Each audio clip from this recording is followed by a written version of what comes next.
Rising, Grand Arrival, Grand Return. Peace and blessings to the righteous and the repentant alike. I am Chief Sophia of the MariKaNa Band of Indians. I do believe they're not going to let me title this video what I want. So we're going to talk about something without talking about it. And maybe they'll let this live stay up because when I put the real title in, they took it down. Um, they wouldn't let me talk about that at all. So, um, this live stream is actually to um, discuss an anniversary that recently passed on January the 23rd, and it was the 48th anniversary of a particular miniseries that a lot of you all have seen that I have not seen, called Roots. And I have not seen it. I never seen it.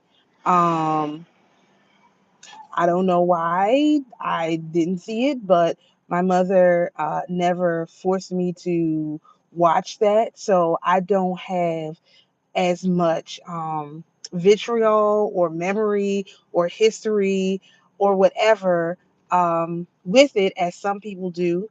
I do understand that there are many people who have seen this particular movie, and it has been quite detrimental and quite crushing to have seen this as a child and, basically been forced to watch it, particularly the Gen Xers.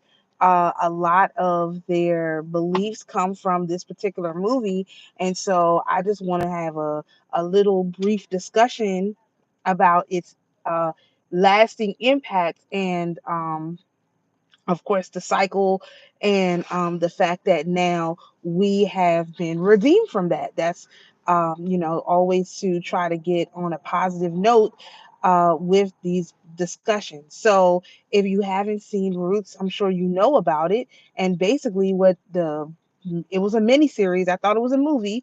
What it was about was it was supposed to be the bloodline lineage of a particular individual whose name I won't say.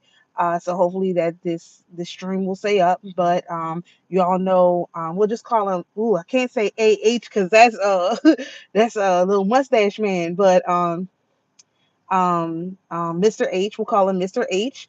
And Mr. H said that these things had happened to his bloodline when he was doing his genealogical research. Now, what's important to keep in mind, especially for the millennials who haven't seen it or who saw it under a different context, when this particular miniseries came out, it was at 8 o'clock prime time ABC. Everybody had to watch it. It was like basically a whole week worth this mini series. That's kind of how they did things in the 80s. Everybody had to watch it. And shalom, shalom. So, um, and essentially what happened was a lot of people were forced to believe that that's how their ancestors came to this land. So that was the selling out. But we need to go back a little bit because the reason why Mr. H could sell out our people using um, what we're going to call it, um, that rooted knowledge, the miniseries Rooted Knowledge, okay? The reason why he could sell our people out is because he previously had published in Playboy. First of all, Mr. H has a very, very, very um, odd history, okay? He was a writer for Playboy, and he had done the longest interview ever with our brother MLK and published it in Playboy, which again I had no idea. So at the time when he did this particular interview, he also was basically doing a series of interviews with our brother Malcolm X. And so he had written a book called The Autobiography of Malcolm X, which I also have not read, which is interesting because a person whose major was African American studies, I managed to get around reading this book. I managed to get around. I didn't see the evil. I never had to. eye gates. I'm even though that was my major, so I was like, I'm not watching this stuff. You guys are nuts. And so so Mr. H, he uh he literally picked up an entity from brother Malcolm, which is going to have to be discussed at a later time, and I'm not going to do it because I do value my safety and security, and this is not really something I'm about to be talking about. But it is important to understand where he picked up the entity from, because Malcolm had gone to Mecca and basically seen Orthodox Islam and realized that the Islam that he was a part of had nothing to do with the Orthodox Islam. Much like when I went into the Orthodox Church, I realized that it was not the same as the church I had grown up in. Totally, completely different.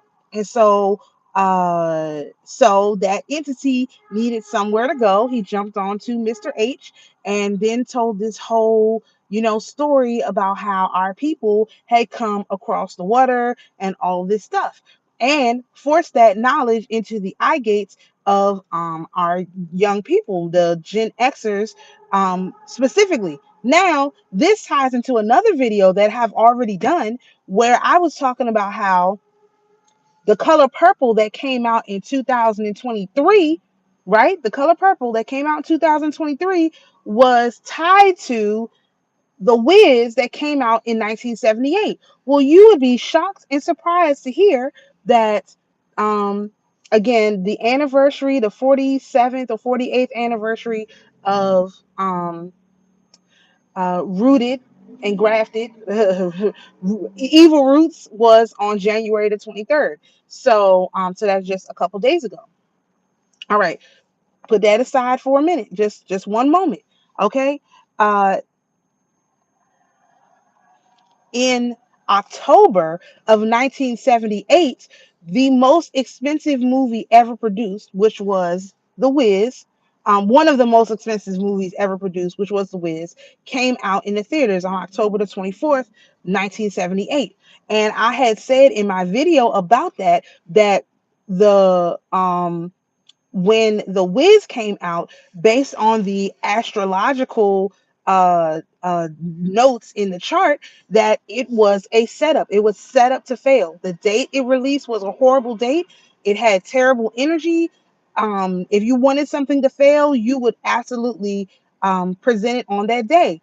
And so this also ties into our brother Michael Jackson, because I seen a video today about of pictures, a couple pictures of a girl who has that vitiligo, and she showed a picture between 3 years ago and today. And 3 years ago, her skin was like blotchy and it was, starting to change colors. And today, she was literally a white woman, for lack of a better discussion, and so or description. And so, people were saying on this post that basically they were like, see, y'all thought Michael Jackson was lying when he said he had this disease. And she had made a comment like, it just started with one spot. She had one spot that turned white, and then all of a sudden her whole body turned white. This also makes me think that this is what happened to Noah, because we know that Noah was a quote unquote albino, but he may have gotten this vitiligo, and he might have been dark at one point, but by the time he died, he was light. So they actually took Michael Jackson from when he was in the Wiz. At that point, he did the Pepsi commercial, all the stuff happened. So he had to get plastic surgery on his nose. He had to get his skin started changing colors. And so what they did is they literally took away his blackness. They stripped him of his blackness. Now, how does this all tie together with the evil roots? The evil roots was a ritual to actually impose a particular entity, Satan, Apollo, which is heavily aspected in the charts for that day. Um, okay. Uh, um, okay. So Apollo, the asteroid Apollo, was heavily aspected in the chart for the day that the evil roots was played on TV for the first time. just had the anniversary of the Evil Roots. And on the anniversary of the Evil Roots, Trump issued an executive order that was really, really important, went over a lot of people's heads. The executive order is related to the Lumbee, shalom, shalom, the Lumbee Indians getting their ability to re-register as a federal tribal organization. Now, a lot of people are talking right now about the fact that some of these tribes are getting raided. And honestly, the tribes that are getting raided are these civilized tribes. Because as I have mentioned before, or if I haven't, the civilized tribes are the tribes that sold us out. The civilized tribes are the tribes that were okay with slavery. They agreed that slavery was something that they would participate in. And the non-civilized tribes were the ones that said, no, we will not be participants of slavery, number one. And number two, this is our land. Why would we want to make a deal with a government that is literally trying to enslave us? So, no. So now you have these civilized tribes being raided. And the reason why all of this is important is because the civilized tribes, they are made deals because they're all about money. So of course they made deals with the government, but don't you think they would make deals with the cartels too? Of course they would make deals. And so they have made deals to take in some of these foreigners so that they could stay on these lands and continue their race war. Now, in my video about the War of 1812, I actually said, I beg these race warriors to please go back to your country now, before this has to be escalated.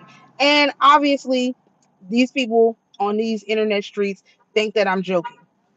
It's not a joke. So not only is immigration raiding these people from their jobs, they're gonna go in and take people from schools if they have to. They know where they are. They're literally going to remove these people. Okay. Not only are they doing that, they're also um, going into the reservations and removing these illegals from there because again, these civilized tribes made deals to actually take these race warriors onto their plantations. Why? Because they're cousins. They're cousins to them, not to us, because they're the same people. These are the same people who have been selling us out since they started bringing them here, since they invited them here. And so I just wanted to make this video to make it clear that what's going on is related to the evil roots that was planted into our community with Mr. H's miniseries. And the contract is up. Like there's no going back. We're not going to